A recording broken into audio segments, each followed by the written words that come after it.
Hello and welcome दोस्तों, स्वागत है आप सभी का स्टार स्टडी पर। दोस्तों हम हिंदी पढ़ रहे हैं और हिंदी में हमारा आज का टॉपिक है संधि और संधि विच्छेद।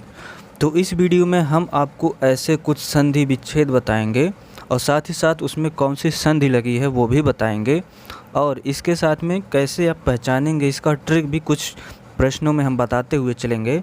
तो एक तरह से ये वीडियो आपके लिए एक मॉक टेस्ट के साथ साथ वीडियो हो जाएगा जिसमें आप सीख सकते हैं कि कैसे पहचाना जाता है। आपका प्रैक्टिस भी हो जाएगा और ये मॉक टेस्ट भी है। मॉक टेस्ट कैसे? जैसे कि मैं आपको प्रश्न पढ़ूंगा और ऑप्शन बताने से पहले आपको मुझे कमेंट में उसका उत्तर दे देना है कौन सा सही होगा।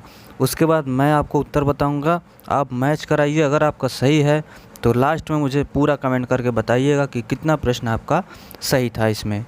तो चलिए शुरू करते हैं इस वीडियो को लाइक और शेयर करते हुए। तो पहला प्रश्न है आपके सामने, पवन का संधि विच्छेद क्या होगा दोस्तों? तो पवन का कौन सा संधि विच्छेद होगा आपसे पूछा गया है इस प्रश्न में। तो उत्तर इसका होगा क्या? डी होगा, पो धन अन। ये काफ़ी इंपॉर्टेंट क्वेश्चन है। पवन में कौन सी संधि? तो पो धन अन। तो जबकि इसमें पव धन ये साफ गलत हो गया है। इस तरह से ये तीनों ऑप्शन गलत होंगे, केवल पो धन अन सही होगा। देखिएगा ये क्वेश्चन चकबंदी में पूछा गया था, चकबंदी लेखपाल में पूछा गया था ये प्रश्न। और जितने भी मैं प्रश्न आपको बताने वाला हूँ इस वीडियो में, सारे किसी ना किसी एग्ज़ाम में पूछे गए प्रश्न है। तो सारे प्रश्न इंपॉर्टेंट है, आपको देखना है ध्यान से। इसके बाद अगला प्रश्न है, निम्न में से कौन सा उच्छ्वास का संधि विच्छेद है दोस्तों? उच्छ्वास का पूछ रहा है, तो इसमें कौन सा ऑप्शन सही होगा? तो इसका ऑप्शन डी, उत्धन श्वास। कैसे? उत त और स के बीच में आगम हो जाता है दोस्तों च और आधा च और छ का, तो इससे उत्धन श्वास से उस श्वास का जो है विच्छेद, संधि विच्छेद उच्छ्वास का क्या होगा? उत्धन श्वास। इसी तरह आगे बढ़ते हैं। अगला प्रश्न है, निम्नलिखित शब्दों में से किसमें स्वर संधि है दोस्तों? पूछा है किसमें स्वर संधि है। तो ऑप्शन दिया गया है तपोगुण, रामायण, एतेव और सज्जन। आपको बताना है कौन सा है। तो सबसे आसान क्वेश्चन है दोस्तों, इसमें रामायण होगा। रामायण कैसे स्वर संधि होगा दोस्तों? तो रामायण का अगर आप विच्छेद करेंगे तो राम धन अयन होगा। तो राम धन अयन, राम में कौन सा वर्ड आ रहा है? अ, और अयन में अ आ रहा है। तो अ और अ मिलके क्या बनाते हैं दोस्तों? आ। तो अब बता सकते हैं कौन सी संधि है, स्वर संधि में भी कौन सी संधि इसमें लगी है। मैंने आपको पूरा हिंट दे दिया, अब आप बता सकते हैं। तो आपके लिए कमेंट में बताने के लिए मैं एक प्रश्न छोड़ रहा हूँ कि रामायण में कौन सी संधि है। इसके आगे अगला प्रश्न आते हैं, भूधर्व का दोस्तों, भूधर्व का संधि क्या है? तो भूधर्व में संधि विच्छेद इसका जब करेंगे तो क्या होगा दोस्तों? भूधन ऊधर्व होगा। भूधन ऊधर्व, इसमें ऊ का दोस्तों लोप हो जा रहा है, तो इससे बन जाएगा आपका भूधर्व। अगला प्रश्न है दोस्तों, दो समवर्ती वर्णों के मेल से जो विकार उत्पन्न होते हैं, जो विकार या परिवर्तन होते हैं, क्या कहलाता है दोस्तों? जो दो वर्णों के मेल से जो विकार होते हैं उसके क्या बोलते हैं? उसको हम प्रत्यय बोलते हैं दोस्तों। क्या? प्रत्यय।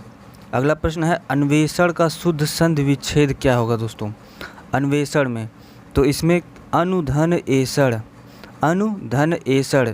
ये आपको कुछ प्रश्न ऐसे होते हैं जिन्हें याद कर लेना चाहिए, ये एग्ज़ाम में कई बार पूछे जाते हैं। तो अन्वेषण का जैसे विच्छेद करेंगे तो क्या होगा? अनुधन एषण।